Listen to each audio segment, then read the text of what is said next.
I can't think of a more important way to spend an afternoon than learning about a future in the cybersecurity workforce. Our commission was created by Congress 3 years ago. One of the last moves of the late Senator John McCain was to make sure this commission was done and done right. I left his staff to become the executive director of the commission, and we worked very hard to establish an effective strategy for the protection of our national critical infrastructure and democratic institutions from threats in cyberspace. We had about 80 recommendations. But I want to tell you right now, the key kind of acknowledgement we had, and the way we described the problem to the members of the Senate and the House, and then to the executive branch as we passed many of our things into law, is that cybersecurity is a three-legged stool. There's technology, you need to buy the right types of equipment. There's policy and processes, you have to operate in a certain way. And there's people, you have to have that skilled cybersecurity workforce to implement the technology and the policy and processes that you spent your time and money on. And a three-legged stool is not going to work if one of them's weak. And that workforce leg of the cybersecurity stool is often the weak link in an organization.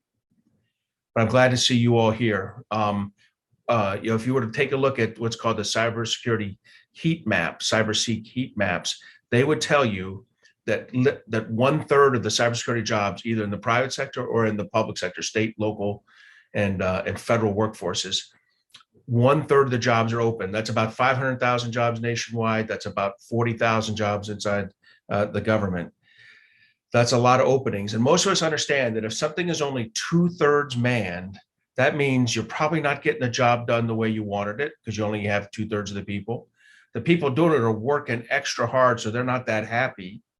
And then most importantly in cyber, as to do with cybersecurity, the cybersecurity workforce has to be retrained every 18 to 24 months. Well, if you're only 2/3 manned, it's unlikely people are getting to that retraining. So you end up with a overburdened, unhappy, underperforming, and poorly trained cybersecurity workforce. That's no way to go through life, right? So we've made some strong recommendations for the cybersecurity workforce. The first is that we have to absolutely properly recruit people.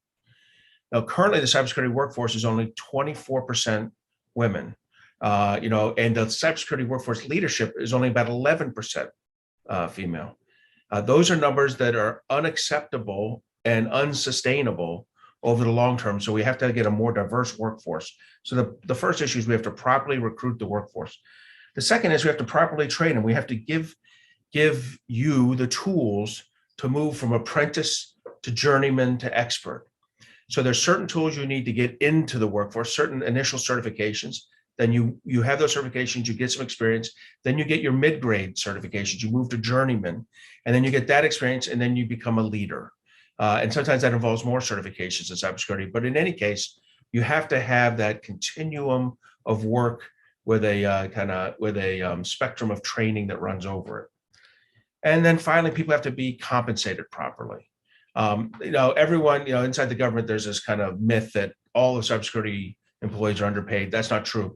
But there are definite areas where we don't recognize the importance of certifications, and we overemphasize a master's degree or a PhD and don't put people in the right pay brackets for the skill sets they bring.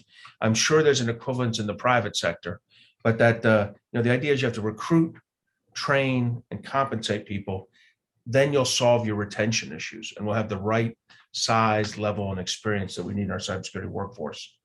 There's a lot of efforts going on right now. There's a lot of efforts going on at community colleges. The National Cyber Group represents a group of companies that have certain skill sets for both training and experiencing a workforce to get you out there, including CyberNow Labs, who's with you today. So you're in the right spot at the right time, and you have a real opportunity here to head off on a career that has unlimited potential.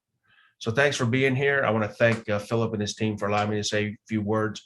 From our position at the Cyberspace Solarium Commission, these workforce development events and workforce recruitment events are critical to the long-term success of our cybersecurity workforce more broadly our national security and economic stability. Thanks all.